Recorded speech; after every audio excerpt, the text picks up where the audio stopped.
Before we dive in, we have a tiny request. If you're watching on YouTube, smash subscribe. If you're on Spotify, hit follow. It helps more Otome fans find magical worlds full of werewolves, vampires, and apparently a mermaid with a food problem. And it keeps our mics and our souls from being consumed by the Flower Witch. Today we're talking about Bewitching Sinner's royal blood, and we have a lot to talk about it.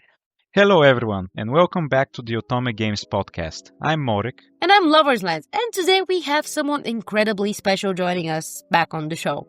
The brilliant mind behind Bewitching Sinners, the queen of emotional damage, painter of beautiful men, and breaker of hearts. Miss Xero, welcome. Thank you, and thank you for the elaborate intro. So hi, thanks for having me here again. I'm Xero. I'm the sole developer and creator of Bewitching Sinners, and its sequel, Royal Blood. I'm here to talk about my game and, do my usual spread of mayhem and mischief. So, before we start talking about your game, I want to ask, how are you? So, we know that the last few months have been a whirlwind between development updates and the break you took. So, how have you been feeling? I hope everything is okay and we're gonna see games from you. Well, I'm closer to 30 than 20 now, so I'm old, I'm tired, back hurts. No, don't say that. You're making me feel old as well. Yeah, but honestly, compared to the frozen shoulder agony in September and other health stuff, I'm halfway in my physical therapy journey, and I can also draw again now without wincing. So yeah, whatever my body lacks, my willpower and delusion will make up for it. That sounds great. Yes. The indomitable Powerful human women. spirit. Yes. But I get you. My birthday is in 2-3 weeks. And I'm closer to 30 than I'm now as well. And there's this song that's been viral, by the way, with the same lyrics. And I feel attacked. But that's life, I guess. That's aging for you, Mm. At Yeah, least so- we're aging like fine wine. That's the good part. Yes. Amen.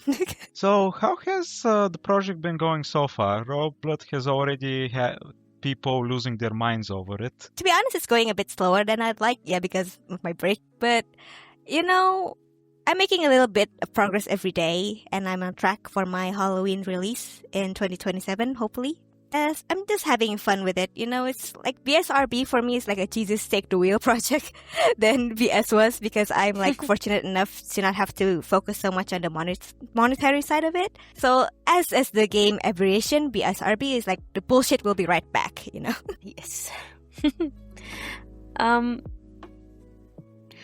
Has anything about player feedback surprised you? Because you have quite a lot of comments in HEO after you published the sequel. The enthusiasm of the fans actually caught me by surprise a lot, because when I released BS, it kind of only got traction after a couple of weeks. But for RB, it hit 1,000 downloads in less than 6 hours. And even the few minutes I posted it, people were already finding it without me sharing it, and I'm like, where do you guys come from?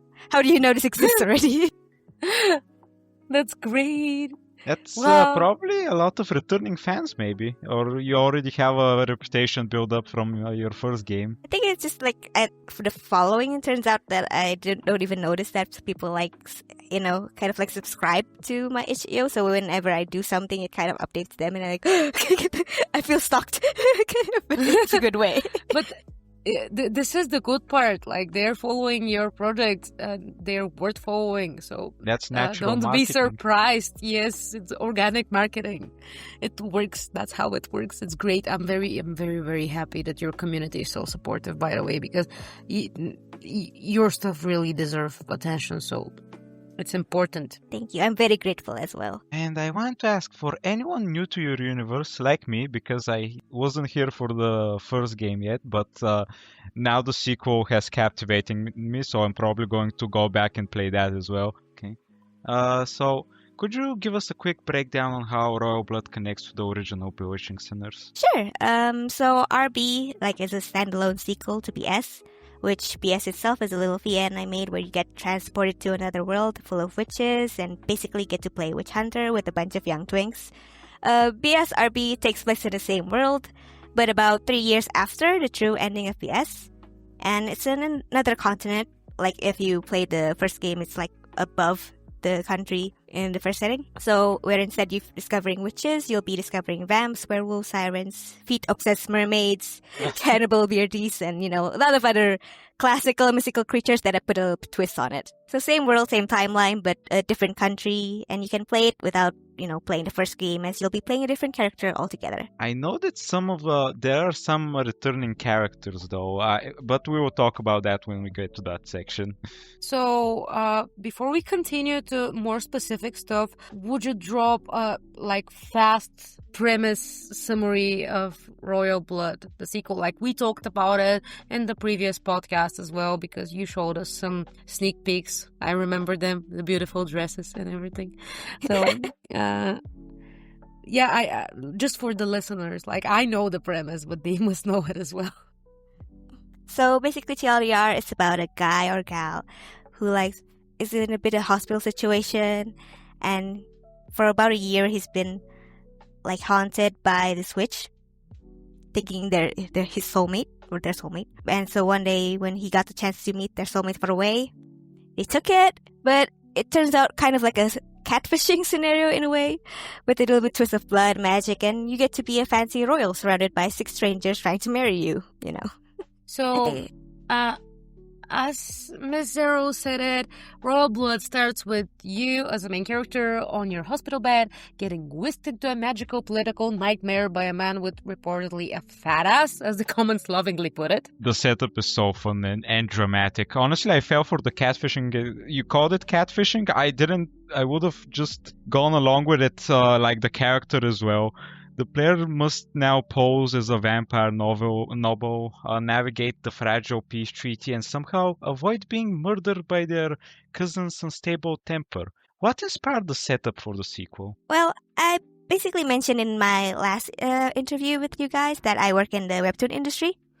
And basically, the villainous type stories, fantasy, royal fantasy, kind of like monarch setting is kind of like my Achilles heel.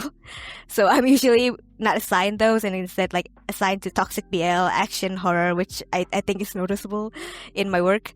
But basically this is my attempt at the whole fantasy monarchy genre thing. I don't think it's a very good attempt, but I'm trying. I'm having fun with it. It's a great attempt, honestly.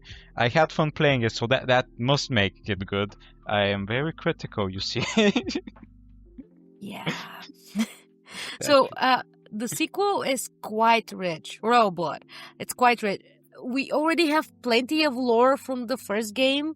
We even have Palmier here again, as we talked about recurring characters.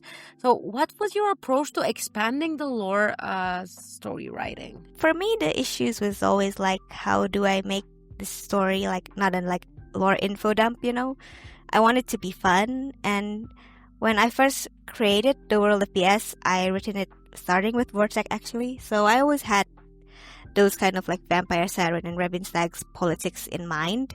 But I actually decided to explain the witches first because I think it was the easiest part of the story. It's just, witches versus hunters.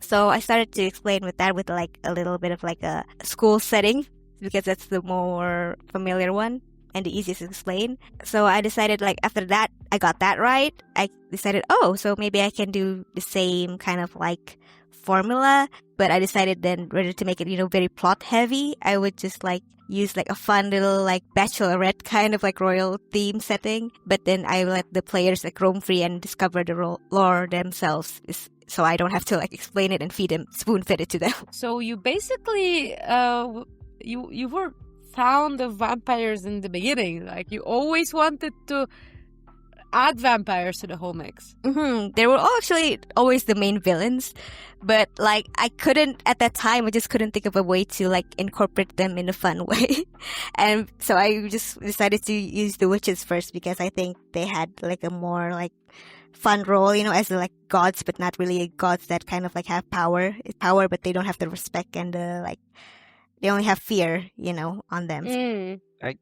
compare them more to demigods, is how they're described in Greek myth. Yeah, I think that's fitting. But demigods are likable, and the witches in this universe are not really yes, likable. that's the big difference. That's a big difference, yeah. True. Like, that's weird. Like, maybe it's not a problem with liking, because I kind of love Ivar as well, anyways. Like, he's So a very maybe they are likable. They're likable, but I am crazy as well, so I'm not sure where is the real thing. So I know a lot of the comments seem to agree with you, so Yep. But Dangerous is fun, you know. dangerous is fun. Why do we ride fast roller coasters and watch horror movies? yeah, Exactly. yeah, true. Dangerous man. Yeah. So, the demo ends on a hell of a cliffhanger. How much are you allowed to hint at without your fan base coming for your kneecaps? Like, honestly, I don't want to spill too much because I genuinely love it when I read those comments and I'm like, oh, the deception, the betrayal, you know? That's like really fun to read. But like, without spoiling it too much, I will say that the Lulu is unfortunately not the Sululu. So most of the men in the demo like have their masks on, unfortunately. So like only 2 of them show you their true self up front. The rest are kind of like the dolled up trial version, like the lure for you to see how they are later. But but despite the lies, I will say that one blondie really does love you, his version of love at least. And just like check the roses on the character information screen. Those represent the bachelor's affection for you and not the other way around. So it really shows who actually likes you and who does not. I think I know who the 2 people you mentioned are, the ones that are actually up front. I'm not sure if I should start theorizing this soon, though. Why not? If Okay. you wanna, go. Okay, I We can think always one of- edit it out. Okay, I think one of them is the fish boy, Till, because I think he's incapable of hiding his true self. I think that's just him. Am I correct in that deduction? Yeah, pretty much, yes. That And, man has no filter. Yes, Yeah, exactly. I love him and I hate him at the same time. It's crazy. Our first conversation told me everything I needed to know about him when I met him on the beach. Oh, I sometimes let my pet Kraken drown people. It's a hobby. Okay. The other one I suspect is Conri, but that's mostly because I'm biased. I like him. That's the hope. That's the hope talking. Okay, that's about it. You're not allowed to make more theories. Okay? We're gonna continue with it because in the past 10 minutes of this interview, I felt attacked twice. And the second time I'm feeling attacked is on the Lulu not Sululu part. What do you mean? Excuse me. Also wish she was true. I wish the Yeah. Lulu was the Sululu. Yes! It would be so easy in life. But it's not. But that's why we have visual novels. So, we already started talking about the cast, but we're gonna go into a little bit of detail because Bewitching Sinner's Royal Blood gives us 6 very different love interests, and every single one of them comes with a emotional baggage, politics, and at least one bad decision behind their backs. Honestly, while testing, me and Lover's Lens had quite different experiences with the men. So let's start with Conri. He's the newest alpha of copy werewolves. Did I say it right? Yes. It's perfect. Great. He's someone who should be terrifying, but in the demo, he honestly feels like the goodest of them boys.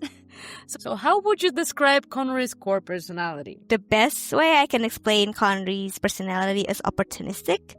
And the worst way I can explain him is actually the demon has great marketing skills. So, like, he's very kind because he gets along with everyone. But, that everyone also includes people like Alexei. So, like, I will let you be the judge of that. So he's not the goodest of them boys? He wears a lot of faces. Goodest boy is one of them. That's how I will explain it. Okay. That sounds interesting. So, sorry if I get it wrong, but do we have Conri interaction with Ollivander before the bachelor ceremony? I don't want to spoil too much. That's why I'm a little bit cryptic, but I hope you actually understand what I'm trying to say. Yes, I understand perfectly. And yes, if like you go and take a little visit to the Nightmare Emporium. You might find a little bit of a surprise. And Yeah, if you okay. if you can help him out too, you can get even more surprise. So in my case, I could help out the surprise, and I was surprised again. And when we discussed with Morik the demo, I was like, "Well, didn't that happen to me?" And I'm like, "What? What are you talking about? Nothing What are of you this talking about?" happened. Yeah. So you outdid yourself with replayability again. I would say. There's Like, a lot we of had replayability, completely- yes. Yes, completely different stuff happened to us. And also, I'm just gonna drop it here, but I loved the system with finding stuff that are not interactable, really. Just- I'm glad you did. That was very, very nice. Like a nice touch there. So, getting back to Conri, like, I got distracted. A lot of players who aren't usually into werewolves are saying that Conri won them over. What do you think makes him so appealing even to people who don't gravitate to that archetype? To be honest, I'm not really sure either. But maybe it's because he's gentle. I think most werewolves in at least media nowadays is more like, rugged, rough alpha man, whatever. But I think he's like more like the sweet doggo who needs a bath and maybe a good brushing. So maybe that. But I will say that any dog will still bite if you, pet them the wrong way. I would say that people might be drawn towards him because if they have had the choices I had, the first time you see him, it's quite sexy in a very True. kinky way. I would say. Glad I that was hope the blur. I'm glad the I kink hope showed. I hope it doesn't sound really bad. So yeah, I liked him. I enjoyed his company in both of the interactions. But I might be wrong about thinking of him as the goodest of them boys. Like, I am more interested now to see how his Right. character develops. I had a completely different experience with him compared to you because I didn't go the same place in the game. But I also get the vibe that he's a cool guy. He's a nice fella, a good boy, you might even say. Yeah, he's good as a boy when he needs it to be. I'll say that much. Yeah. It's the archetype. Yeah, we get it. Yeah. Okay, next we have Osgar, Prince of Ravenstag and Voltek's right-hand man. On paper, he's regal and composed, but the demo kinda shows flashes of intensity in him that manifest as his colors changing. Can you tell us more about him and his story? Well, Oscar's archetype is, kind of the cliche prince you see in the romance fantasy isekai genre. So, like perfect hair, handsome face, very loyal to his country. But at the same time, he's also like the youngest of the bachelors, and he has that rebellious anarchy. Like, why am I, bending to this awful man? Alexei. He just wants to be young and reckless side of him kind of like shows up when he's with the MC. So I want that to be like a quite literal I'd love to see that. sneak peek later. Yes. I'll show you later, maybe. He does really embody this feeling of I might kill for you or I might kill because of you energy. Like, how do I describe it? Both beautiful and dangerous. How do you balance the softer side of him with this ruthless political, more dangerous side? Good question, and the real answer is I think I don't. but I think the players will. His route is like the more branching ones. So because he has such a two different sides, I did actually kind of write him like almost like two people. It's like more depending on if you want to steer him, to like his comfort life, but have to be like very, very, constrained and bend the knee, or let him, just let him be the majestic free he can be, viva la revolution. And either way, he's like still the same passionate, loyal young man either way, but I just want the player to choose that, I don't want to, I don't want to have to stir Oscar one way or another. I just really want the player to choose. I'm not sure if that pun was intentional, by the way, when you said his story branches the most because he has branches for horns. Exactly. Was that intentional? Fun! Oh, guys, okay. awful. So I must say that I do enjoy Oscar as a character as well, because he's easy to read. I mean, by design, like his emotions are written on his forehead. I love that type of people generally in my life. Like you see them and you know what are they feeling, basically.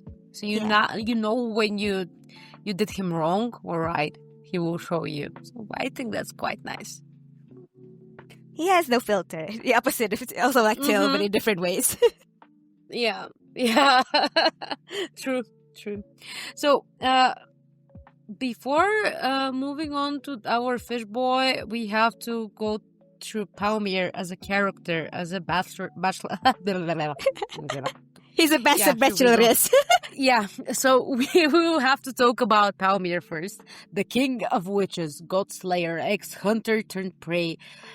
This is the way you described him in your itch.io page. I just loved it. It's so dramatic. So in the demo, he's playful, charming, but there's this constant feeling that he's 3 steps ahead of everyone. How do you see him as a character, considering the fact that we played as that character in the first game, which is a very interesting concept? Well, to be like the MC Palmier you play in the first game and which Palmier or Orgy Palmier like you're trying to awaken in the first game, to me like are very different in a way. I mean, they have the same core values, but they have a different personality. So I think it's kind of like also the same thing in the BSRB. Like the Palmier you played in BS, the first one, is like a Palmier who like went to therapy, accepted themselves, got their shit together. While the OG or like which Palmier you see in BS, and the one who we saw in RB is like someone who's in the sump, is like drowning in self-hatred. I think that's the best way I can describe him, unfortunately. Like, I always think of him as someone who never belonged.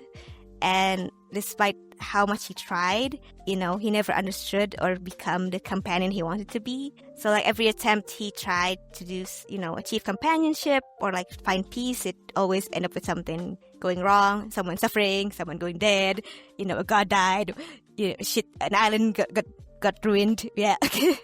So basically he's always like trying to scheme and plan, and on the outside you think of him like someone who's trying to play God, but to be honest, he's like fully aware that he is just playing, and it's a game that he will never win.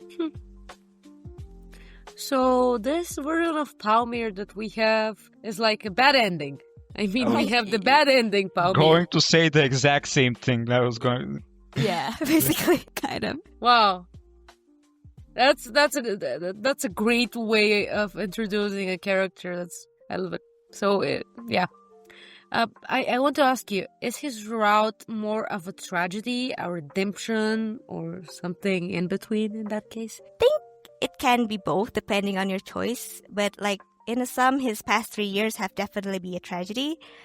But like, and he's trying to redeem himself now, so he will be at peace. But that's not a guarantee that you will be at peace. His redemption might not be the best either way. So that's all I can say. We just need to send Palmier to therapy. That's about it. Maybe we should do crowdfunding or something. He needs it. When he went to your room, he shouldn't have gone to your hospital, but the therapy section instead. Psych ward immediately. The psych ward. Hi, I need some help, guys. True. So I have one last question that concerns Palmier. So we have very popular theories in the comment section that the Palmier is manipulating dreams, that he's wearing other people's faces, which is kind of true, but it's a little bit confusing at the same time, and that his god-slaying past is still shaping everything. So when you wrote Palmier, what questions about power and self-worth did you want to explore in his character? Basically, I think Palmier's whole shtick for me was like how much intentions matter, and a question of empathy and sympathy. Would you rather have a friend that wept with you and hugs you when you're in a crisis? Or maybe a friend who shrug you off if you're crying and stuff like that, but behind the scenes solve the issues for you, but you don't necessarily know it. It's someday fixed it. Or in other ways, likewise, like if your thoughts are bad, but you don't act on them and benefit society instead, even if it's just for to sustain an image or go with the crowd, does that still make you bad because, you're insincere?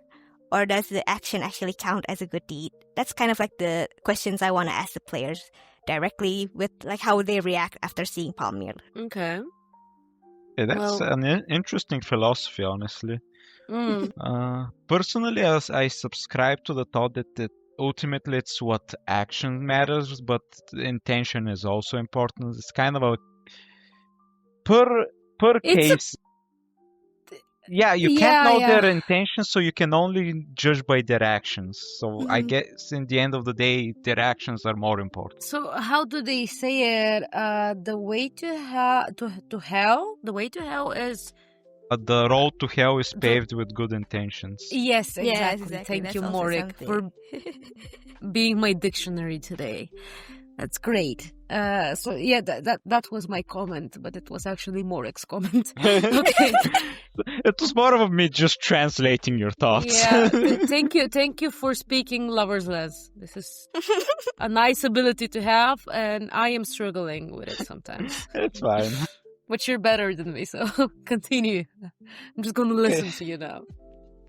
So let's move on to Ivar. I know he's a prominent character from the first game, and for players who have played that game, he's already a loaded name, a soulmate, a curse, a source of trauma. In Raw Blood, we see him again, but things are different. How would you describe the Ivar we meet in the sequel? To me, the real Ivar, I'll emphasize that, real Ivar, is still a cranky old man. Like, he was written as like a GILF in PS, and he will remain so in PSRP. Like, he's still a hot misandrist, and he's still a guy who will probably kill you on the spot, especially if you are the male MC. But if you're a girl and you're polite, he'll probably make you some tea and share wartime stories with you. He's just a well-seasoned man, tired of getting dragged into shit. But like, he has some real interesting stories to tell, and if you can get past his walls, he will love you until the end of the time, as he can't love in any other way. I think that's how he is. So, wait, that means that depending on if you chose a male or female character to play as, he would interact differently with you. Very differently. His route will apply very, very differently because, there's a lot of things that have to be settled if he, fell in love with a man with his past. So, yeah. I told you. She did it with the previous game as well. This is crazy. I know. I just didn't know that it was again. This is case. crazy. This is amazing. Like, who even does that? I want consequences for my actions, choices. Choices. Yeah. And people are theorizing about timelines, resurrection, even multiple Ivars, that there's this sense of mystery around him. What themes are you tackling in his story? Identity, soulmates not fitting in, memory? Well, his story is actually focusing more on coming to terms with your past and moving forward without regrets. I don't know why I always kind of like imagine him as like a guy who's like, look everything as it bitterly because, he has no soulmate. He has no like, love of his life. Always kind of like come and go with his children also is kind of like a big tragedy. So although he accepts it, like, I think a fresh pair of eyes might like help him see a more brighter future, He knows himself very well, but yeah, you never know. And especially if you play a guy again, you can, even though he's very sure of Ivar's identity, Ivar is very sure of his own identity, but it's never too late to get out of the closet. I'm very interested to see how that route would look compared to playing with a female character. Yep. I was wondering, like, I hope that Morik would pick the male character. But he picked the female character as well. Maybe I should have picked the male character and see what's the difference, because I knew that you would do it this way. Like, I just knew it in my heart. And I was like, there's going to be a lot of difference in this interaction. So, we're moving on to Morik's favorite. It's the fish man. Yeah, definitely my favorite, yeah. So, 2, the Siren Prince was present as tied to feet in many different shapes, sizes, smells, and various rich and a bit disturbing descriptions, honestly. So, at first glance, he's gentle and ethereal, but he radiates crazy. Who is still beneath the surface, pun intended. Well, unfortunately, he's still mostly crazy. Like, if you're looking for deep, I'm sad to say this man is a puddle. But I will say that he's not so shallow that the lure of feet is all he's about, you know? His obsession does have a good reason, actually. Like, if you do see his splash art when he first appears, I kind of hint at one of his insecurities if you see the size difference between his right and left fin.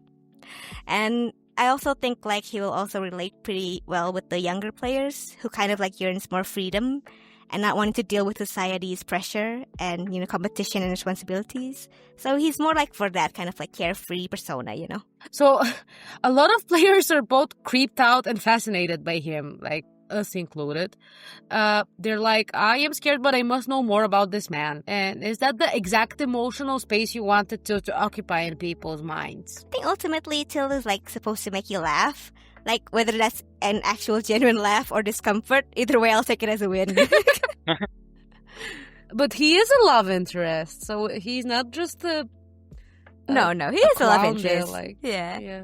He's just a very, you know, out there love interest. Have fun with him. Yeah. That's the goal. He's supposed to make you like, you know, switch off your brain, have fun. That's his goal.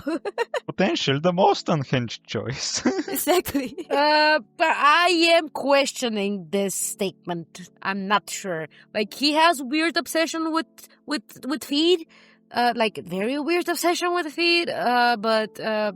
But that's it, you know, that's his only red flag, basically.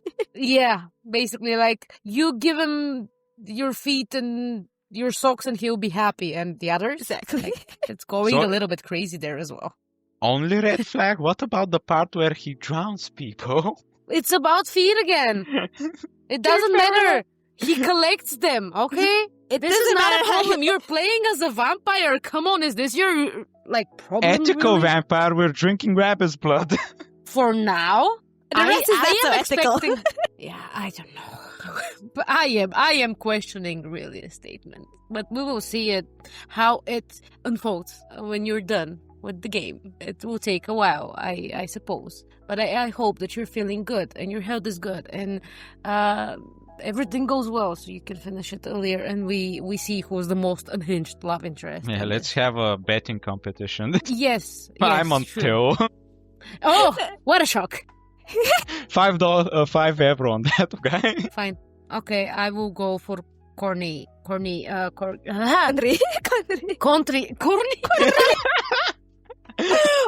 I'm sorry, I'm dyslexic today. Fine, I will go with Conri. Yeah. That's my bet there. Like, Miss Xero just gave me They're all feeling. unhinged but a different spectrum. How about that? Yes. Yeah, okay, we can take that. So, I think it's time to talk about love interest that we didn't manage to meet, Marek. Yes, so, Winston, actually neither of us encountered him during our playthroughs. Can you tell us more about his character and what his route is centered on? Yeah, so it's a shame that you cannot beat him, but I get it. He's the hardest to meet, technically, because you have to sneak up to Alex's library.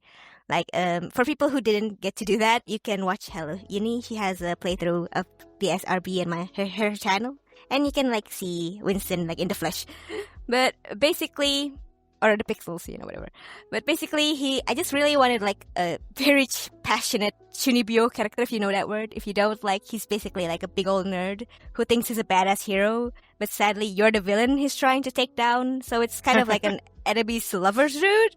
And also, you know, just, you know, it's fun to see, like, you know, someone who's, like, struggling to come to terms with, like, oh my god, I hate this, but, why do I have feelings for this? Like, you know, I think that's, like, a very fun setting to write with classic. His yeah. And I love that type of relationships, by the way, so it's such a shame that we didn't manage to meet him. Yeah, I So couldn't figure out how to get past that goddamn guard. They threw me out. That's They threw you out? Yeah, maybe because we both directly went to their, like, in the playthrough, you're gonna see it probably. I just stormed in directly to his room, and then the guards were like, nope, you're going down, teleported. Just like in World of Warcraft. Same thing. Yeah, there's actually 6 ways to get past him. Up to 6 ways. 6, yeah. Like, if you don't figured explore out the 0. town... That's Yeah. But, like, if you explore none of the town, you probably get 3. But, like, yeah, by default, there's only 3. If you explore the town a bit more, get a lot of hints. Like, if you found a letter in a bush near the castle grounds, that's a kind of, like, also can help you and stuff like that. Or if you met that girl that made in the bookshop and you meet her again at the castle, you can also use her. There's a lot of ways. Look at the level of detail. I can try again. Wow. How can you be a solo dev? How does that work even? Like, how, what? 6? You have only 6 ways to go past through the thing? What? Like, if you found a love potion and give it to that weird girl, who's like, didn't want her. I was so close to doing that. Yeah. I was so close to doing that, but I mixed up the order. I found the love potion after talking to her, and she was after that. I don't want to talk to you anymore. But I have it. Take it. Yeah, you can roll back. Like, the reason why is also for replayability. So exactly, that's the reason. That's great. So, taken together, these 6 amazing men feel like they embody very different shades of love, from comforting to obsessive to morally complicated. So it's quite the adventure to choose your path in the game, I would say. So I think that we tried exploring them enough, and it's going to take us another hour if we continue talking about the love interest, because they're very, very nicely layered. Can I say layered? As characters? Yeah. Yes, they're nicely layered, so they have a lot of detail in their characters, in their interactions. So we just managed to scratch the surface of it. So I propose that we move on to the art and visuals. Yes, so your comic-inspired style is honestly showing here, just as it did in the previous title. Since I wasn't here to discuss it last time, can you tell me more about what inspired your visuals? Western and Eastern comic books, basically, and like due to my day job, I work in a webtoon company, so I'm more accustomed to drawing manhwa panels. And to be honest, those like a lot easier for me than to do like a full splash screen art CG in traditional VNs. Like those full windowed art is like, this is gonna take forever. The ones you see in superhero comics. Yeah. So I like drawing panels more because it's easier to do. And also it kind of like helps make the scenes more dynamic because I can, add a little more movement and angles even if it's the same event. So my big dream is actually to do like frame by frame animations for my later works. I'm actually working on that for Rumor Has It, another game I'm working on. But that's still a very far away dream. I know that's like a very hard form of animation to do, but I hope you are able to achieve your dream, actually. I do. Would be wild to see your style animated. That's the goal. Think about having a day job where you go and draw the whole day, and then you coming back home and draw over 40 CGs for a demo? What? So I find this a little bit insane in the good way. So how did you manage this for a demo as a solo dev? How? Are you a superhero yourself? No, it's just sheer will and spite and stubbornness, honestly. Spite does fade into willpower a lot. Exactly. I feel the spite. I don't know. I think, actually, because I had a frozen shoulder since June, and like it got worse and worse until September. Like, I remember this very vividly. It was like September. I was finishing like the Alexi art where he uses blood magic on the MC. And like, I remember just sobbing from the pain because my right like side of the arm just like was really painful because I couldn't have a lot of free movement on it. But like I remember like in my heart I was screaming like, I don't care what happens, I'm gonna finish this even if I have to draw with my feet one day. I mean, looking back that's kind of crazy. I know that, but like I don't know, I think this is pure will and like desire. But like, and nowadays I'm a bit more mellowed out, so I'm trying to pace myself, thinking like I still want to make other stories other than the BS universe. So like I'm trying to put that in my mindset, like don't go all out here, you can have many stories to do later.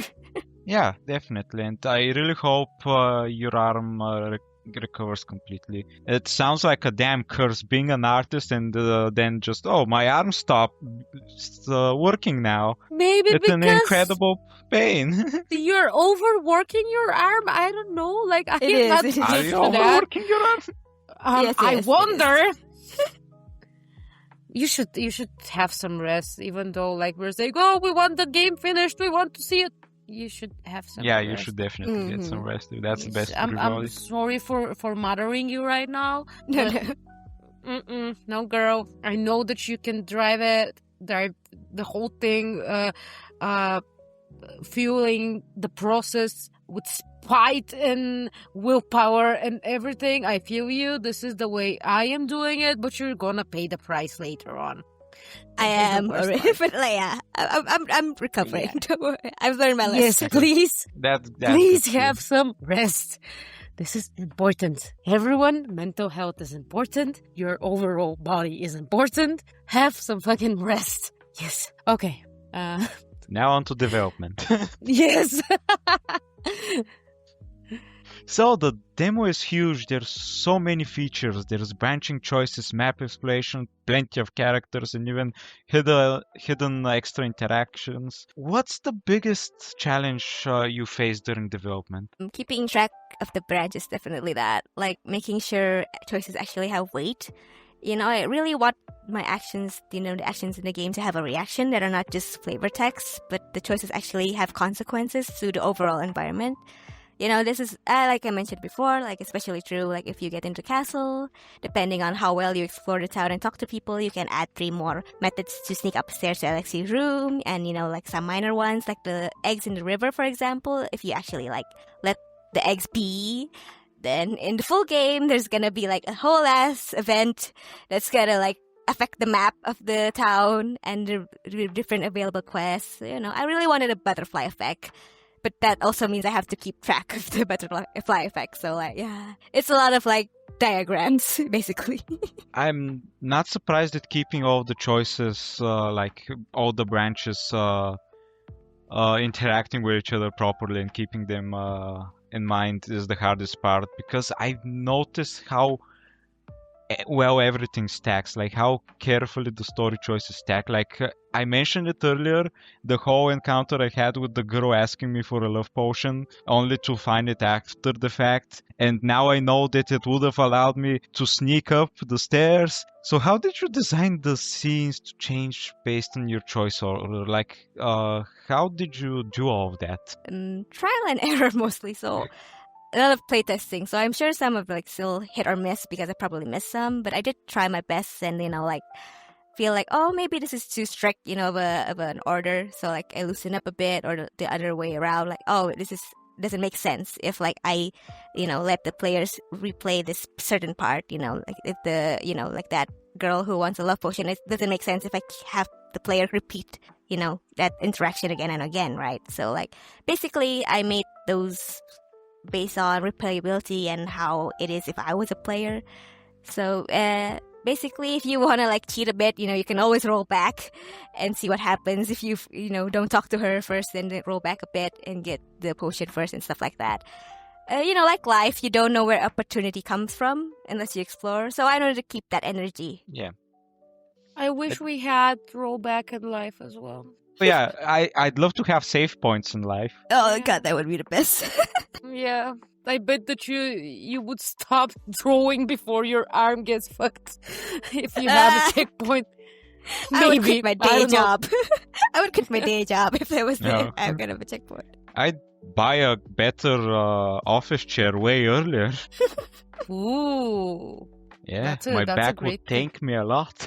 Yes, true. So, I am moving on the fandom and community section of our interview. So, the comments are gold. People are screaming about Ivar, simping for Palmier. Some of them want to see Conri sitting like a dog. One specific fan is thirsting all after the cousin as well. Like, I understand it, but it's still, it's broken. This is like weird. Like, this guy is very evil, but it's fine. Like, we all have our issues. It's just therapy. Again, mental health is important. So yeah.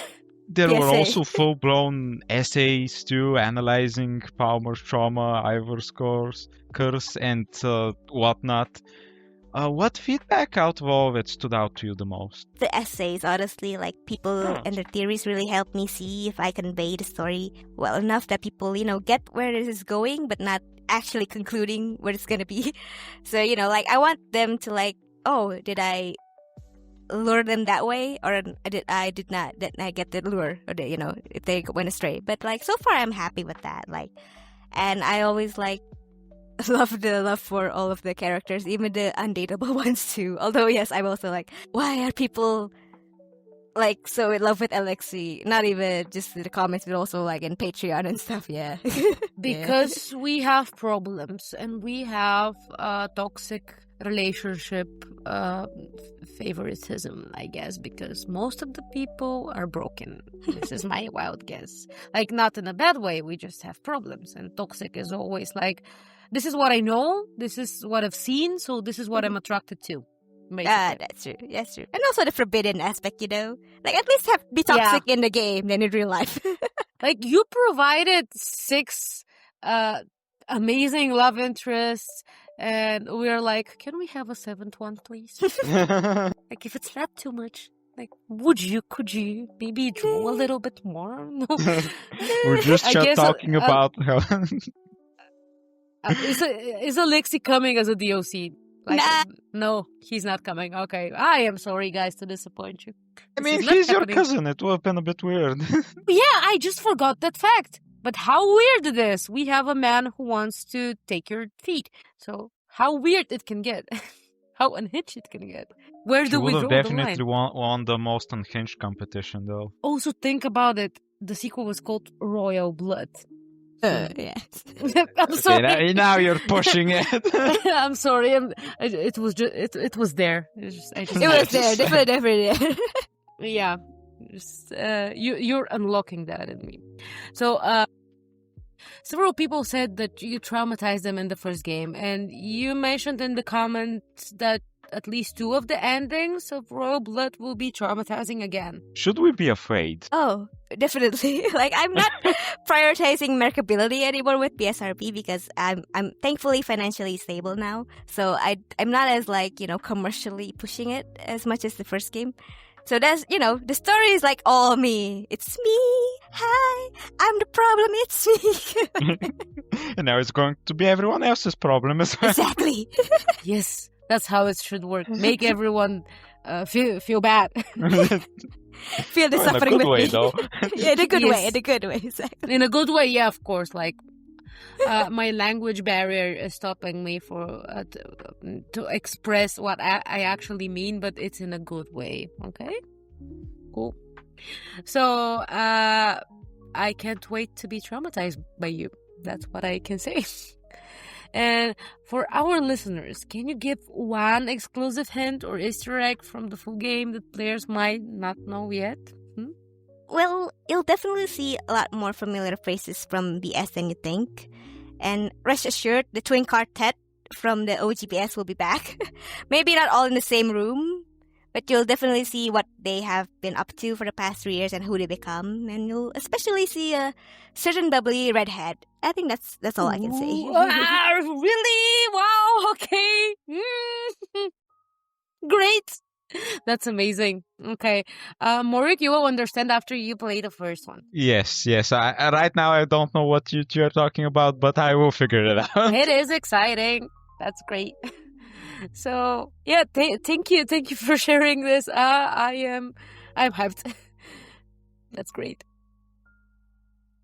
This has been incredible. Thank you so much for joining us again, Miss Xero, and for creating a world where everyone is hot, dangerous, or both. You guys can play Bewitching Sinners Royal Blood now on itch.io, wishlist it, support Miss Xero, and prepare emotionally for the heartbreak that's coming. You've been listening to the Otome Games podcast. Until next time, may your engagements be politically convenient, your suitors be hot, and your endings always be at least survivable.